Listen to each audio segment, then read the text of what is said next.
প্রসঙ্গ যখন সব সময় পাশে থাকার, তখন আমার সৃষ্টিকর্তাই সেরা।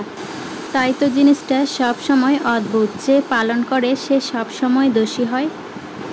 স্কুলের পরীক্ষা তো একদিন ঠিকই শেষ হয়ে যায়, জীবনের পরীক্ষা কখনোই শেষ হয় না। সারা জীবন চলতেই থাকে। ভাগ্যিস ধর্মের বিধান সবার জন্য সমান। নয়তো কিছু বড়লোক মজা করে বলতো বেচারা গরিব ছিল, এজন্যই মাটিতে কবর দিছি। হ্যালো সবাইকে, আসসালামু আলাইকুম। কেমন আছেন সবাই? আই হোপ আল্লাহর রহমতে সবাই অনেক ভালো আছেন। আমরা আপনাদের দোয়ায় ও ভালোবাসায় আলহামদুলিল্লাহ অনেক ভালো আছি। আজকে ইফতারে চিকেন ফ্রাই করব। চিকেন ফ্রাই করার জন্য এখানে সব রকমের মশলা দিয়ে দিলাম। চিকেনের পিসগুলোকে আমি ছুরি দিয়ে খুব ভালোভাবে এঁকে দিয়েছি, যাতে করে মশলাগুলো ভিতরে ঢুকতে পারে। হলুদের গুঁড়া, মরিচের গুঁড়া, আদা রসুন বাটা, গরম মশলা গুঁড়া দিয়ে দিলাম, টমেটো পেস্ট, সব শেষে দিয়ে দিলাম সরিষার তেল। সরিষার তেল দিয়ে খুব ভালোভাবে মশলার সাথে মাখিয়ে নেব। ভিডিও দেখার শুরুতে একটি লাইক দিয়ে ভিডিওটি প্রথম থেকে শেষ পর্যন্ত কন্টিনিউ করবেন। আজকে যারা নতুন চ্যানেলটা ভিজিট করবেন, ভালো লাগলে চ্যানেলটা সাবস্ক্রাইব করে আমার পাশেই থেকে যেতে পারেন। তো মশলার সাথে আমি মাখিয়ে খুব ভালোভাবে কিছুক্ষণ ঢেকে রেখে দেব। 1 ঘন্টার মতো রেস্টে রেখে দেব। সাথে কিছু পেঁয়াজ বাটাও দিয়ে দিলাম। পেঁয়াজ বাটা দিয়ে আরও একবার খুব ভালোভাবে মাখিয়ে ঢাকনা দিয়ে ঢেকে ফিরে আসছি 1 ঘন্টা পর। ফিরে এলাম 1 ঘন্টা পর। এবার চিকেনগুলো ফ্রাই করব। চুলায় একটি প্যান বসিয়ে দিলাম। প্যানে দিয়ে দিলাম পর্যাপ্ত পরিমাণে তেল। তেল গরম হয়ে গেলে চিকেনের পিসগুলো এখন আমি একে একে তেলের উপর দিয়ে দিতেছি। তো পুরো ভিডিও জুড়ে সবাই আমার সাথেই থাকুন। কি আজব তাই না? পৃথিবীতে 84 লক্ষ জীবের মধ্যে মানুষই একমাত্র জীব যে টাকা রোজগার করে। পৃথিবীতে অন্য কোনো প্রাণী না খেয়ে মরে না, আর মানুষের পেট কখনোই ভরে না। অতীত আর ভবিষ্যৎ দুটোই খুব অদ্ভুত। অতীত কখনো ফিরে পাওয়া যায় না, আর ভবিষ্যৎ কখনো জানা যায় না।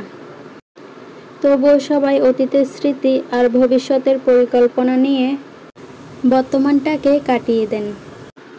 তো চলে আসলাম ছাদে। ছাদ বাগানটা আপনাদের একটু দেখিয়ে দেব। ছাদে আমি কি গাছ লাগিয়েছি। এখানে আমি কামরাঙ্গা গাছ লাগিয়েছি। গাছগুলোতে পানি দেওয়ার জন্য চলে আসলাম। যে পরিমাণে গরম পড়েছে, পানি না দিলেই নয়। এইদিকে এগুলো আমার পোলাও গাছ, পোলাও পাতার গাছ। আর এইদিকে আমার উচ্ছে গাছ লাগিয়েছি। সাথে আবার ছোট ছোট মরিচের চারাও গজিয়েছে। কিছু বিচি ফেলে দেওয়াতে এই চারাগুলো গজিয়েছে। আর এই মরিচগুলো কালো হয়, কালো রঙের মরিচ হয়। আর এই গাছের মরিচগুলো একদম গোল টাইপের হয়, ছোট ছোট, এগুলো আর বড় হয় না, এইরকমই হয়। পাশে আছে ক্যাপসিকাম গাছ। 3টা ক্যাপসিকামও ধরেছে। মাশাআল্লাহ, দেখতেই কত মায়া, তাই না? দেখেই শান্তি। আর এদিকে আছে পুদিনা গাছ।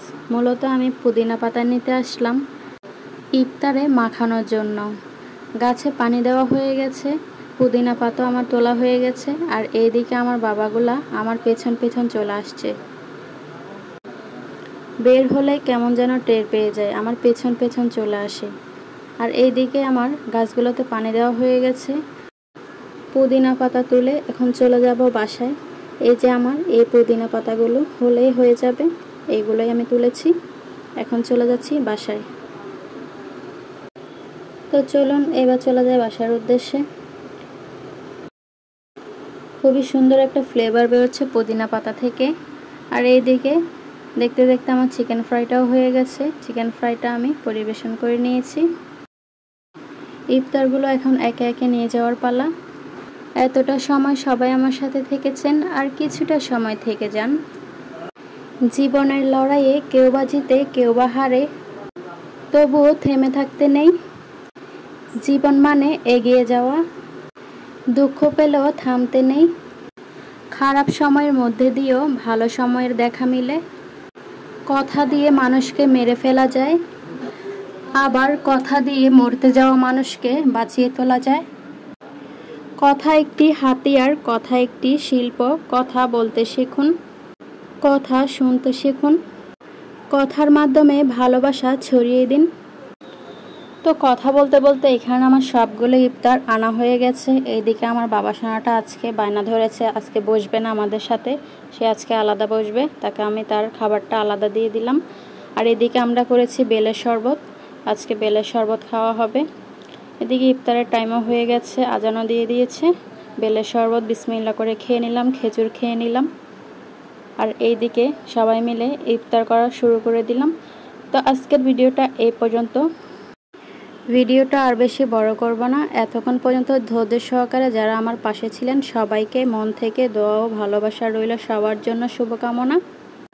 ভুল ত্রুটি হলে অবশ্যই সবাই ক্ষমা দৃষ্টিতে দেখবেন। সবাই সবার জন্য মন থেকে দোয়া করবেন আর সবাই সবার পাশে থাকবেন। ভিডিওটা কেমন লাগছে কমেন্ট করে অবশ্যই সবাই জানাতে পারেন। তো আজকের ভিডিওটা এই পর্যন্ত। সবাই ভালো থাকবেন, সুস্থ থাকবেন আর আমাদের জন্য সবাই মন থেকে দোয়া করবেন। আল্লাহ হাফেজ সবাইকে।